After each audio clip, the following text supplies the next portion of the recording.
Genèse chapitre 41. Au bout de 2 ans, le pharaon fit un rêve, dans lequel il se tenait près du fleuve. Alors 7 vaches belles et grasses sortirent du fleuve et se mirent à brouter dans la prairie. 7 autres vaches laides et maigres sortirent du fleuve après elles et se tinrent à côté d'elles au bord du fleuve. Les vaches laides et maigres mangèrent les 7 vaches belles et grasses, puis le pharaon se réveilla. Il se rendormit et fit un second rêve. 7 épis gros et beaux montés sur une même tige. 7 épis maigres et brûlés par le vent d'est poussèrent après eux. Les épis maigres engloutirent les 7 épis gros et pleins. Puis le pharaon se réveilla. Voilà quel était le rêve. Le matin, le pharaon eut l'esprit troublé et fit appeler tous les magiciens et tous les sages de l'Égypte. Il leur raconta ses rêves, mais personne ne put les lui expliquer.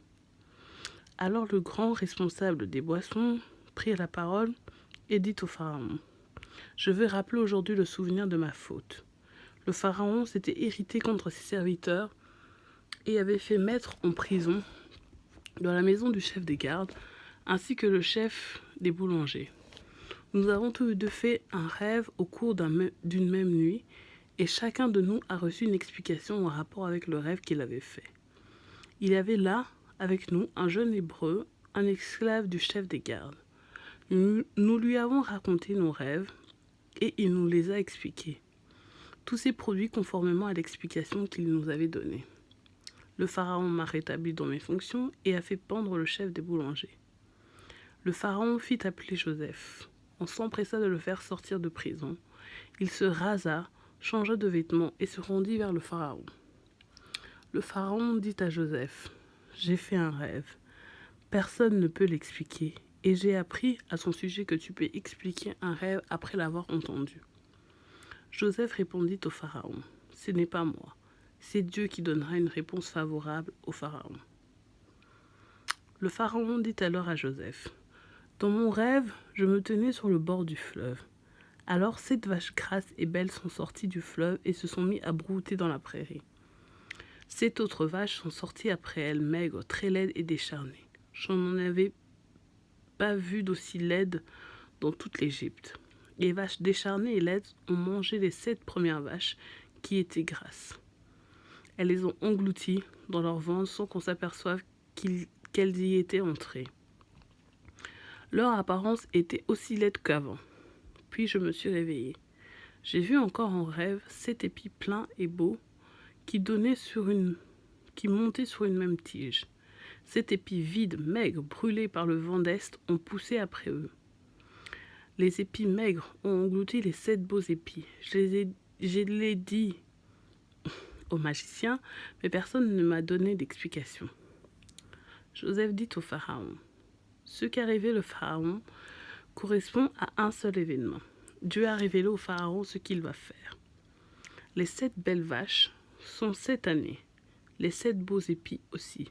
C'est un seul rêve.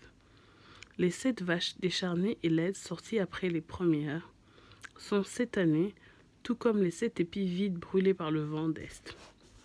Ce sont 7 années de famine. C'est comme je viens de le dire au pharaon. Dieu montre au pharaon ce qu'il va faire. Il y aura 7 années de grande abondance dans toute l'Égypte. 7 années de famine les suivront et on oubliera toute cette abondance en Égypte. La famine détruira le pays.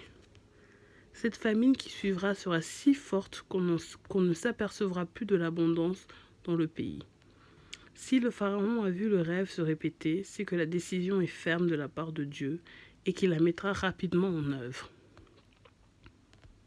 Maintenant, que le pharaon choisisse un homme intelligent et sage et qu'il le mette à la tête de l'Égypte. Que le pharaon établisse des commissaires sur le pays pour prélever 1/5 des récoltes de l'Égypte pendant les 7 années abondantes. Qu'il rassemble tous les produits de ces années à venir, qu'il amasse sous l'autorité du pharaon du blé et des vivres dans les villes et qu'il en ait la garde. Ces provisions formeront une réserve pour le pays pour les 7 années de famine qui frappera l'Égypte afin que le pays ne soit pas détruit par la famine. Ces paroles plurent au pharaon et à tous ses serviteurs.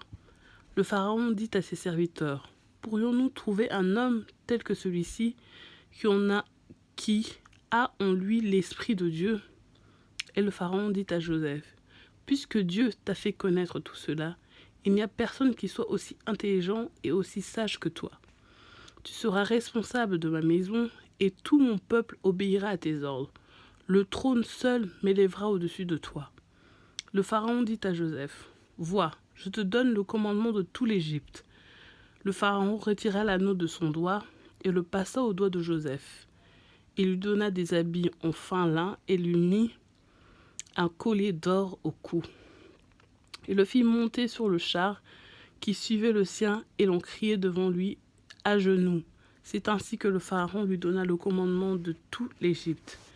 Il dit encore à Joseph, « C'est moi qui suis le Pharaon, mais sans ton accord, personne ne lèvera la main ni le pied dans toute l'Égypte. » Le Pharaon appela Joseph Tsaphnath Panéach et lui donna pour femme Asnath, fille de Potiphéra, le prêtre d'On. Joseph partit pour visiter l'Égypte. Il était âgé de 30 ans lorsqu'il se présenta devant le Pharaon, le roi d'Égypte. Il quitta le Pharaon et parcourut tout l'Égypte. Pendant les 7 années de fertilité, la terre rapporta abondamment. Joseph rassembla tous les produits des 7 années en Égypte. Il entreposa des vivres dans les villes en mettant à l'intérieur de chaque ville les produits de campagne environnants. Joseph amassa du blé comme le sable de la mer, en quantité si considérable que l'on cessa de compter parce qu'il n'y avait plus de nombre. Avant les années de famine, Joseph eut 2 fils que lui donna Asnath, fille de Potiphéra, le prêtre d'On. Joseph appela l'aîné Manassé, car il dit, « Dieu m'a fait oublier toutes mes peines et toute ma famille. » Et il appela le second Éphraïm, car il dit, « Dieu m'a donné des enfants dans le pays de mon malheur. »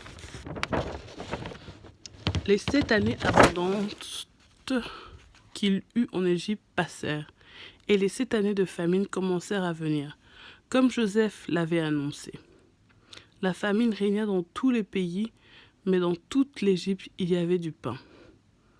Quand toute l'Égypte commença aussi à avoir faim, le peuple cria au Pharaon pour avoir du pain. Le Pharaon dit à tous les Égyptiens, « Allez vers Joseph et faites ce qu'il vous dira. » La famine régnait sur tout le pays. Joseph ouvrit tous les centres d'approvisionnement et vendit du blé aux Égyptiens, car la famine était forte en Égypte. On arrivait de tous les pays en Égypte pour acheter du blé à Joseph, car la famine était forte partout.